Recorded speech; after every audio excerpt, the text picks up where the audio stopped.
you for joining me today. I'm going to show you in this video one of the many different ways that you can fruit your mushrooms. This one's going to be pertaining to a fruiting chamber, and you can do it with just a 66 quart tub. I prefer latchable lids, but you can do it without latchable lids. And we can do this fruiting chamber with pretty much just things you got laying around the house. So a few things that you're going to need for this: you're going to need your tub, and here's my very crude platforms. As you see, I have different levels, so it gives me a couple options for my height and my fruiting. You can buy a stand that's all set, but I just use some old pill bottles and some hot glue. And here is and to help with the relative humidity and to help dial it in, I use activated carbon training pads.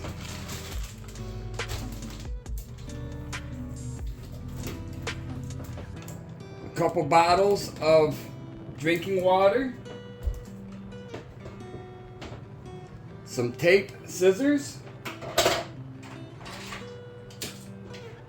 and another option you can do is you can take a small little USB fan. Sometimes I use for cooling computers. Cut a hole in your mano tub, and you can place your fan just enough to move the air around.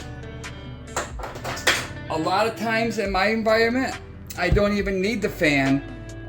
Just the temperature changes in the room are enough to create the convection to get the moisture off the training pads and into the air.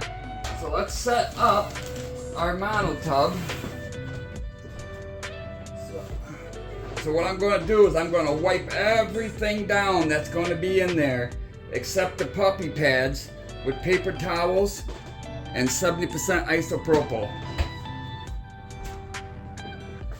So let's saturate this right now. If you're going to do this indoors like I am, make sure you're in a well-ventilated area, because this alcohol is flammable, especially the fumes. So we're just going to saturate this whole damn tub. Top, bottom. And this is the one reason why we're using the 70%, is because it takes longer for it to evaporate, allowing it to do its thing and sterilize and sanitize as best as it's designed for.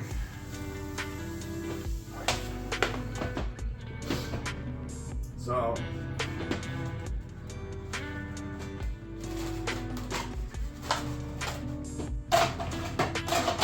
we'll set that up over here out of the way.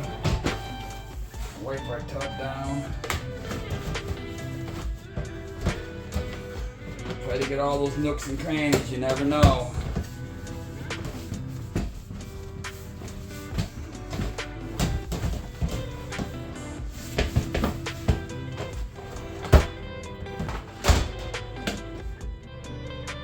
Use that side for the outside, we flip it over and use it for the inside.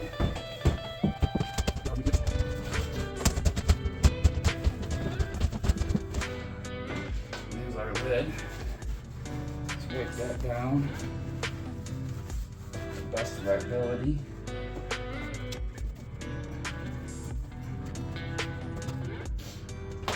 So now we just wiped it down. I'm going to mist the inside again a little bit. And the inside of our lid.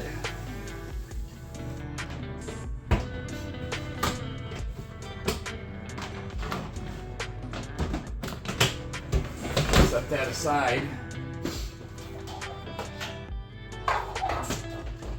Whatever platform you decide to use, you can use trays, you could set them on little jars, you could get bolts and washers and make your legs and play around with the different heights. But the one thing that they all have to have in common is they got to be cleaned as best as you can get them. So we're going to spray everything down with 70% isopropyl alcohol.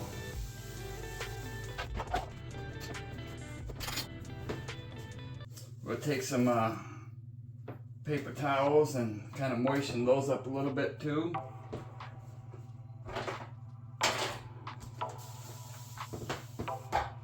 Sometimes you dampen your paper towels a little bit. It helps aid in the wiping down of your surfaces.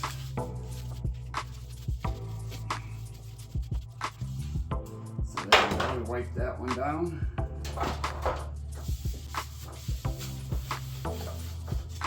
I think these are little steamer plates, baking sheets, I'm not really sure. One of those like dollar store finds. I was going to do something different with the legs, but I didn't have no problems from the last couple fruitings, so I'm just going to keep it as is. Kind of like one of those things, if it isn't broken, don't try to fix it. It ain't about what it looks like, it's how it functions.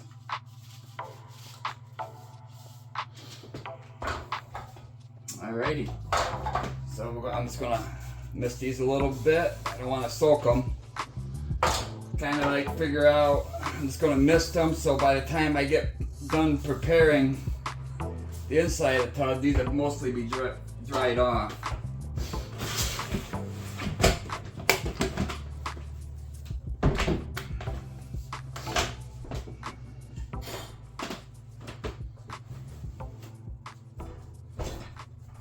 So let's wipe down my tub one more. Since that pad's sitting there on top, I'm going to go grab something that hasn't deeper in between, that hasn't been exposed as much. So if you look at your puppy pads and training pads, you have one side that's smooth, and then you have one side that has like a fabric, and that fabric side is the side that's going to absorb the water. So if you look on this lid, you can see there's a ridge, and what I try to do is I fold up my pad to fit inside that ridge.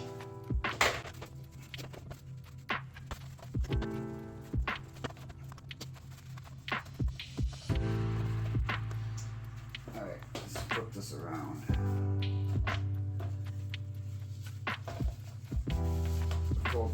Try to keep everything symmetrical.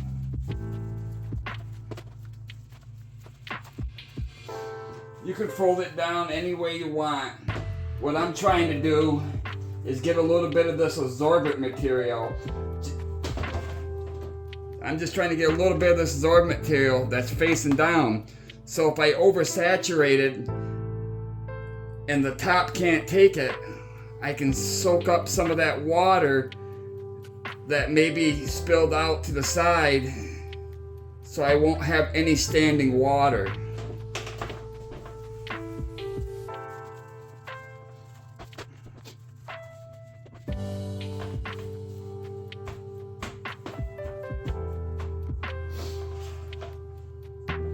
So now we have our pad. Let me zoom in here. Now we have our pad. We can add our water.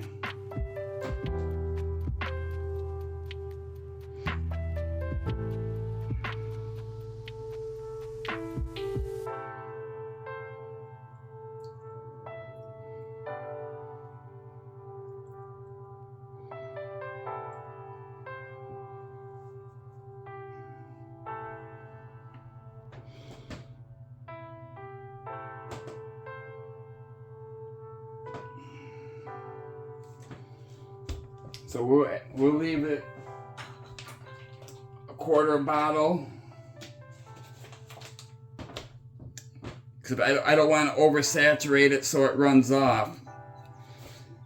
And now that we have our pad saturated, we can put our elevated tables in to set our mushroom blocks and tubs on. So there's our 66 quart fruiting chamber. We got our tables in there, and then we have our inconsistency pad with our water. So like, as soon as you put that water in there, it's gonna start increasing the humidity inside this tub.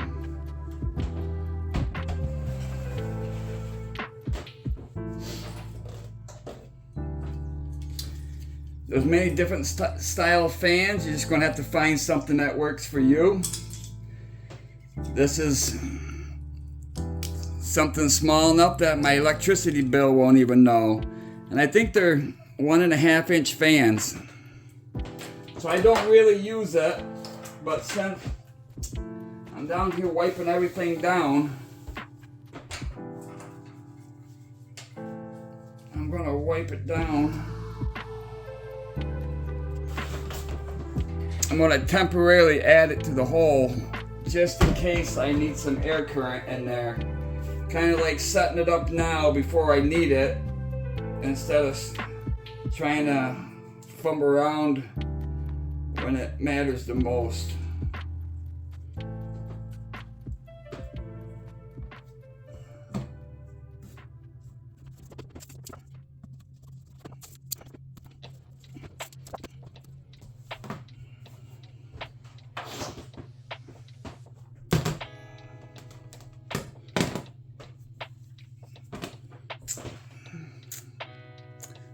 Like I thought about cutting the cord off and that, but who knows?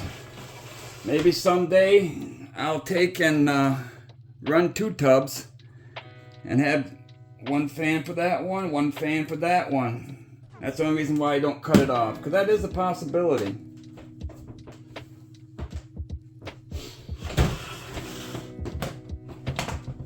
So it may not be the best looking, but it's a performer. And I'm pretty sure once you dial it in, you're not going to be let down.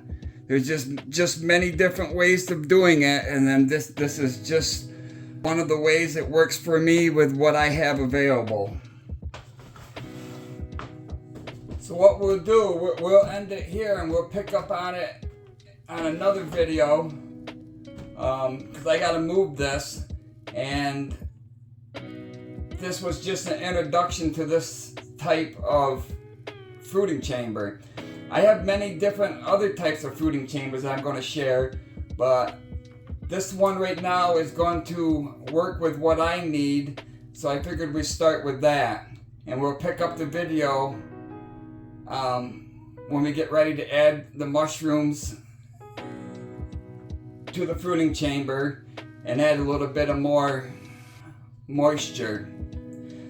You know, you could actually use this stage to put a sensor in there to kind of gauge your humidity. You know, dial in how much water you want in there.